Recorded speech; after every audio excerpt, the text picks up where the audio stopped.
Operation Sindoor is not just a military doctrine. It's a message, it's a statement, and it's a word of caution to Pakistan that any misadventure will lead to a different response, a response that India will define. But will Pakistan learn a lesson? Can Pakistan actually be trusted? That's a question that's being raised by India repeatedly and raised again by Defence Minister Rajnath Singh as he asked, can a rogue nation actually be trusted with nukes? And today we ask, who has the nuclear button in Pakistan? I want to first play out those two important sound bites. First by Defence Minister, followed by External Affairs Minister, and then we come back and ask just that question. What happens to Pakistan's nukes? पूरी दुनिया ने देखा है कि कैसे गैर जिम्मेदाराना तरीके से पाकिस्तान द्वारा भारत को अनेक बार एटमी धमकियां दी गई हैं।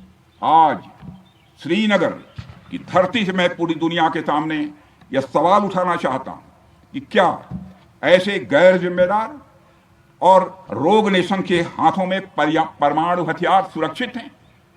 मैं दुनिया के सामने यह सवाल खड़ा करना चाहता हूं। Our relations, our dealings with them will be bilateral and strictly bilateral.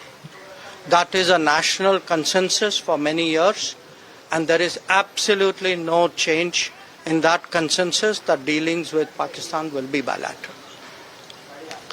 Talks with Pakistan. I think the Prime Minister made it very clear that the only talks with Pakistan will be on terror. That Pakistan has a list of terrorists who need to be handed over. They have to shut down the terrorist infrastructure. They know what to do. Tara Karta, former Director, National Security Council Secretariat, joins me on the broadcast. Good to have you, Tara, on the show. I want to start by asking you, what do you make of those very strong, direct statements that have been made by India's top leadership, asking the world needs to now make sure that those nukes in Pakistan actually are in proper hands?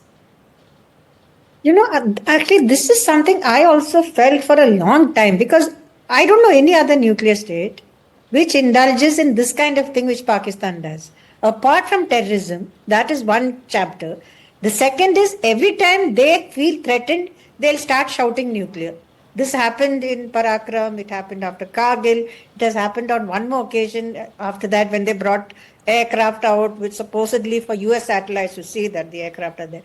So they keep doing this kind of nuclear, for want of a better word, a tamasha. So it's a kind of cry wolf scenario. I don't know when these guys actually mean it, right? So it's no other country, no other nuclear state in the world does this kind of thing. There is a certain stability in what they threaten or don't. Number two is, there is one very serious aspect. See, just after Balakot and things, about a year and a half later, their main strategist, their nuclear strategist, Khalid Kidwai, he came out with this doctrine saying we'll have ranges from 0 to 2,500. Now, the 2,500 I can still recognize. What do you mean by 0? Yeah. It doesn't make sense. So either it is a person carrying some kind of a device, you know, a terrorist, in other words, will then plant it somewhere. Tara, nothing about Pakistan makes sense. And I guess that's the reason why this question is being asked. I want to then ask you this, that international supervision of Pakistan's nuclear weapons pile is something that the world needs. And how do we ensure that happens? I think the world should have, to my logical reasoning, they should have woken up by now, but they haven't, obviously. I mean, Trump is saying we should all talk together and dinner together. I think we need to raise this, one, at the IAEA, and number two, at the UN, and number three, at the BRICS and other places. I mean, BRICS, sorry, not BRICS, any body which brings together the global south. And that is our job, to get the global south together and raise this, because if there is a nuclear accident, it's not just going to affect us, it's going to affect countries all around India. You know, exactly. It's a very dangerous thing.